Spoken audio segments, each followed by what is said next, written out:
Di sudut halaman rumah yang sunyi, tepat di depan pintu yang masih basah oleh sisa hujan malam, seekor burung pipit kecil berdiri gemetar seorang diri.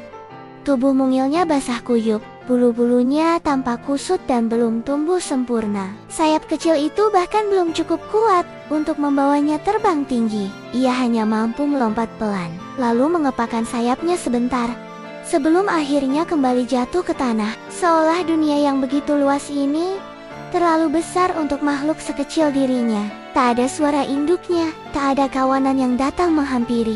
Hanya ada angin pagi yang berhembus dingin, dan seekor anak pipit kecil yang tampak kebingungan menghadapi dunia untuk pertama kalinya.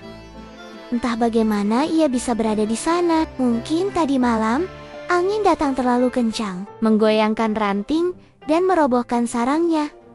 Mungkin ia terpisah dari induknya saat kawanan burung terbang terburu-buru menghindari hujan, atau mungkin ia terjatuh begitu saja dan tak mampu kembali pulang. Tak ada yang benar-benar tahu. Yang terlihat hanyalah seekor burung kecil yang belum siap hidup sendirian.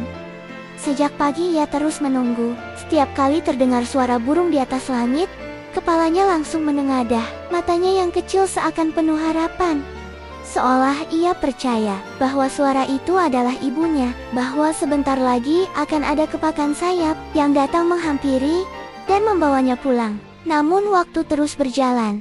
Matahari perlahan naik, menghangatkan halaman rumah yang sepi itu. Lalu siang berganti sore, dan hingga langit mulai berubah jingga, tak ada siapapun yang datang. Anak pipit kecil itu masih tetap di sana, diam, lelah, lapar dan ketakutan. Sesekali ia mencoba mengepakkan sayapnya lagi. Kecil sekali harapannya. Namun ia tetap mencoba. Tubuh mungil itu terangkat sedikit dari tanah, lalu jatuh kembali. Ia mencoba lagi, dan jatuh lagi. Namun anehnya, ia tidak menyerah. Melihatnya membuat hati terasa sesak. Seekor makhluk kecil, yang bahkan belum memahami kerasnya kehidupan, sudah harus belajar bertahan sendirian. Di dunia yang begitu besar, kadang yang paling rapuh justru harus menjadi paling kuat. Akhirnya, tangan manusia mengambilnya perlahan. Bukan untuk menangkapnya, bukan pula untuk memenjarakannya, tetapi hanya untuk membantunya bertahan hidup. Ia diberi tempat kecil yang hangat, ditetesi air sedikit demi sedikit, diberi remah makanan kecil agar tubuh lemahnya tetap kuat. Dan malam itu, untuk pertama kalinya, anak pipit kecil itu tertidur tanpa kehujanan. Dan meski hari demi hari telah berlalu, ada satu hal yang belum pernah berubah.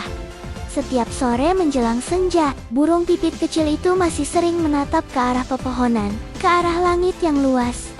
Seolah ia masih menunggu seseorang, masih berharap bahwa suatu hari nanti akan ada suara kepakan sayap yang datang menghampiri dirinya. Namun hingga saat ini, tak pernah ada yang datang. Tak ada induknya, tak ada kawanan yang mencarinya. Yang tersisa hanyalah seekor burung pipit kecil yang perlahan belajar bertahan hidup sendirian. Dan di bawah langit senja yang sunyi itu, ia masih memandang ke atas, seakan belum berhenti berharap bahwa suatu hari nanti ia akan menemukan jalan pulangnya sendiri.